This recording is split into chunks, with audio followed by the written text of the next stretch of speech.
Hi, y'all. I'm going to be talking about emotions and technological affordances. The chapter starts off with saying technological innovation is characterized by rapid evolution.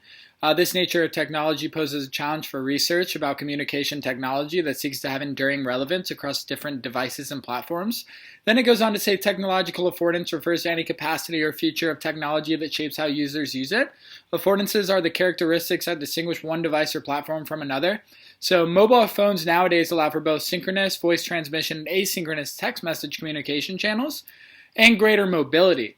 So because of the difference in affordances, the uses and effects of one device do not translate to the uses or effects of another. So scholars have studied how unique technological affordances relate to social, psychological, and organization-related outcomes, but the role of emotion in these processes has been understudied. So the chapter focuses on processes of emotion regulation and processes of emotion sharing and expression. So interactivity is a feature of modern media technologies that enables an active and participatory approach.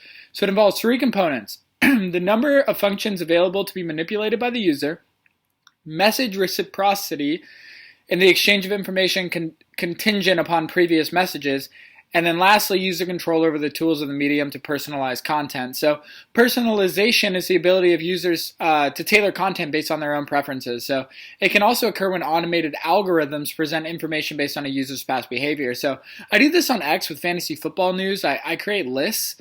So we actually had an assignment that talked about like how to use X properly in more depth. So basically, you follow very specific accounts, you put them all on a list, and I think in my future, like, I want to promote lists. I want to say, add me to your list on fantasy football.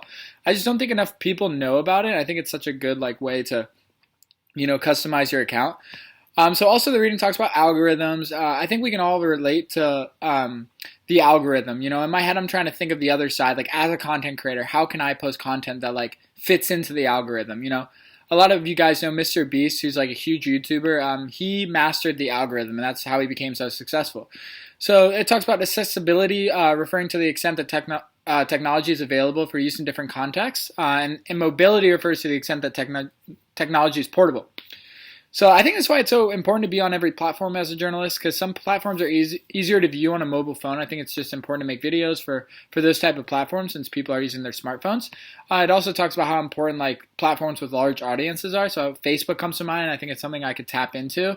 The chapter speaks about emotion optimization, which refers to people's efforts to cope with negative affective states, enhance a positive mood or emotion state, or adjust their affective state to prepare for a particular situation. So I think consumers can access most media content at virtually any time, any place. They can create playlists for their emotional needs, which allows them to maintain a consistent emotional state, even as they travel, home from work. So people, when given the opportunity to choose among different content options, they're always going to choose the one that improves their mood or prepares them emotionally for an anticipated situation. So I think this is why my content needs to be so uplifting and positive and easygoing.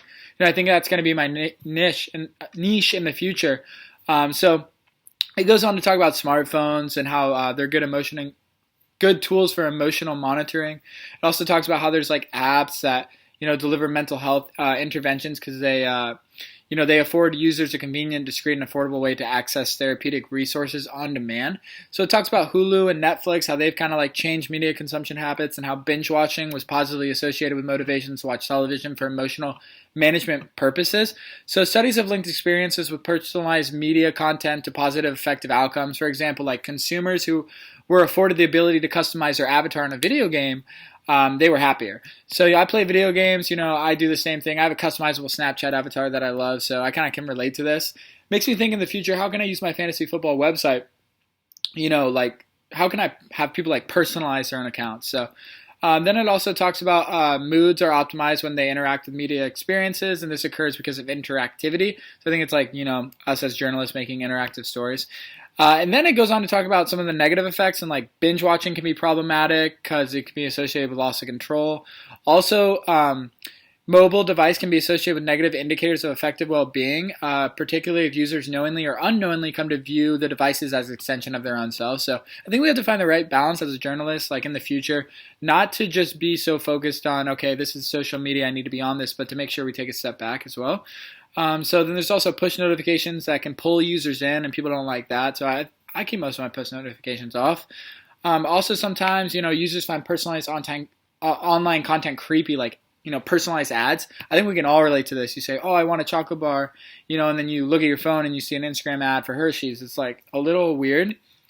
I just need to make sure I'm just like, being good about stuff. Like the reading talks about social cues and how they're utilized, and how, pauses convey fear and exclamation points convey happiness. I just need to remember when I'm tweeting or posting on social media to like know the social cues and the language of social media. So pretty much to sum up the chapter, it shows a vast body of research on how digital affordances affect users' emotional experiences. It displays that these affordances shape how users regulate and express their emotions, and that these affordances can enhance or diminish different emotional experiences.